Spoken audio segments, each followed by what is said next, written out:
السلام علیکم ورحمۃ اللہ وبرکاتہ۔ وعلیکم السلام ورحمۃ اللہ وبرکاتہ۔ کیا کوئی بات ہے کیا؟ جی، ایک کچھ پوچھنا تھا۔ گانے کی طرز پر نعت شریف پڑھنا کیسی ہے، اور قوالی کرنا سننا جائز ہے یا ناجائز ہے؟ تو عزیز گرامی کا دو سوال ہے۔ ایک سوال ہے کہ گانے کے طرز پر نعت پڑھنا کیسا ہے۔ طرز کسی کا کوئی ذاتی معاملہ نہیں ہے۔ جو طرز ہوتا ہے نا، راگ، وہ کسی کا ذاتی نہیں ہوتا ہے نا، اس لیے نفس طرز یہ غلط نہیں ہے۔ اب رہا گانے کے طرز پر نعت پڑھنا، تو اولاً احتراز کیا جائے، بچنا چاہیے کہ کسی بھی گانے کے طرز پر نعت پڑھا نہ جائے۔ ہاں، گانے کے طرز پر نعت پڑھنے سے کیا ہوتا ہے، خاص کر کے وہ گانے جن کے طرز عام ہیں، وہ گانے جو مشہور ہے، ہر کوئی سنتا ہے، ہر ایک کے کان میں اس کی آوازیں گونج رہی ہیں، اس طرز پر اگر آپ نعت پڑھو گے تو نعت کی طرف سے دھیان ہٹ کر کے اس گانے کے طرز کی طرف چلا جائے گا۔ تو اب جو نعت شریف کے دھن سے جو عشق نبی کا ولولہ پیدا کرنا تھا، وہ مقصد فوت ہو جائے گا۔ اسی لیے اولاً تو نعت کو گانوں کے طرز پہ نہ پڑھا جائے۔ دوسری چیز یہ ہے کہ اگر پڑھنا ہی ہو ہے کہ نہیں، تو وہ طرز، گانوں کے وہ طرز جو بالکل پرانے ہو چکے ہوں، عام طور پر لوگوں کو وہ طرز یا وہ گانے معلوم نہ ہوں نا، ان طرزوں پر آپ پڑھ سکتے ہیں۔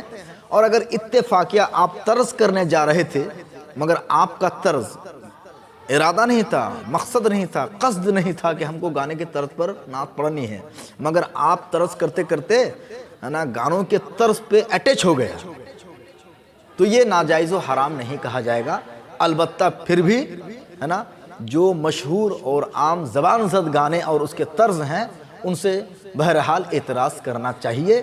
اور اعلیٰ حضرت رحمۃ اللہ تعالیٰ علیہ نے جو گانوں کے طرز پر نعت پڑھنے کو جو منع فرما دیا ہے، اس کا اصل مقصد یہی ہے۔ امید ہے کہ آپ کو جواب سمجھ میں آ گیا ہوگا۔ اب رہی بات قوالی کرنا اور سننا، تو قوالی میں بھی چونکہ اللہ کی حمد ہوتی ہے، نبی کی نعت ہوتی ہے، منقبتیں پڑھی جاتی ہیں، اور بہت ساری شریعت کی باتیں قوالی کے انداز میں سمجھائی جاتی ہے، نفس قوالی ناجائز و حرام نہیں ہے۔ نفس قوالی وہ قوالی جس میں اللہ کی تعریف ہوتی ہو، رسول اللہ کی ثنا اور حضور پاک کی نعت پڑھی جاتی ہو، بزرگان دین کی منقبتیں پڑھی جاتی ہو، دین اسلام قوالی کے انداز میں سمجھایا جاتا ہو، اس کو ناجائز کون کہہ سکتا ہے؟ بخاری شریف کے اندر ہے، حضور اکرم صلی اللہ تعالی علیہ وآلہ وسلم نے فرمایا، جس کا مقصد یہ ہے کہ اللہ تبارک و تعالیٰ نے تین چیز کو حرام قرار دیا، باعث لعنت ہے وہ تین چیزیں۔ ایک ہے زنا، ایک ہے ریشمی کا استعمال، ریشم کپڑے کا استعمال، اور ایک ہے مزامیر۔ کیا ہے؟ مزامیر۔ تو چونکہ یہاں پہ بات چل رہی ہے قوالی کی، اس لیے ہم مزامیر پر گفتگو کرتے ہیں۔ بزرگان دین جو پہلے قوالی سنتے تھے، سب باشرع ہوتے تھے، متشرع ہوتے تھے، ہے نا، نمازی ہوتے تھے، متقی پرہیزگار ہوتے تھے، اور اس میں برائے نام دھن ہوتا تھا، برائے نام دھن ہوتا تھا، اور دف کی شکل میں ہے نا کچھ ہوتا تھا، تو اس میں سارے کے سارے متشرع ہوتے تھے۔ وہاں پہ خواتین نہیں ہوتی تھی، یہاں تک کہ وہ بچے جو امرد ہیں ان بچوں کی بھی شمولیت وہاں پہ نہیں ہوتی تھی۔ بات سمجھ میں آ رہی کہ نہیں آ رہی ہے؟ تو بزرگان دین نے جس انداز میں قوالی کو سنا ہے، اور جو ان کے پڑھنے والے سننے والے جس انداز میں ہوتے تھے، آج اس طرح 100 میں سے 1% بھی نہیں ہے۔ گزشتہ کے بالمقابل ابھی کی قوالی میں کیا ہے، ساری کی ساری چیزیں، بھلے اس میں اللہ کا نام ہے، رسول اللہ کی تعریف ہیں، دین کی باتیں ہو رہی ہیں، ان کو اگر چھوڑ دیا جائے تو بقیہ جو بھی چیزیں ہیں سب خلاف شرع ہے نا۔ قوال یہ سارے کے سارے فاسق مولن ہوتے ہیں، داڑھی چھلا ہے، نماز کا کوئی مطلب نہیں ہے، اور قوالی کرتے کرتے وہ ناچنے لگتے ہیں۔ مقابل میں عورتیں ہوتی ہیں، بیٹھنے والی بھی عورتیں ہوتی ہیں، زیادہ تر فاسق ہوتے ہیں، فساق و فجار ہوتے ہیں، اور سب گنجاری لوگ ہوتے ہیں، گانجا خور لوگ ہوتے ہیں۔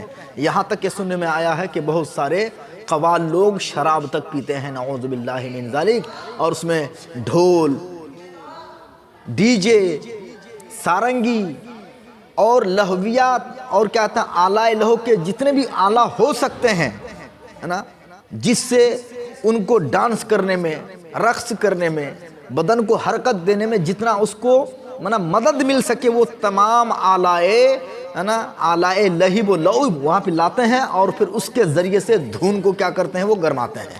تو اصل مقصد یہاں پہ اللہ کی تعریف، رسول اللہ کی تعریف، دین کی بات نہ مقصد نہیں ہے، یہ پس پردہ ہے۔ اصل مقصد ہے کیا؟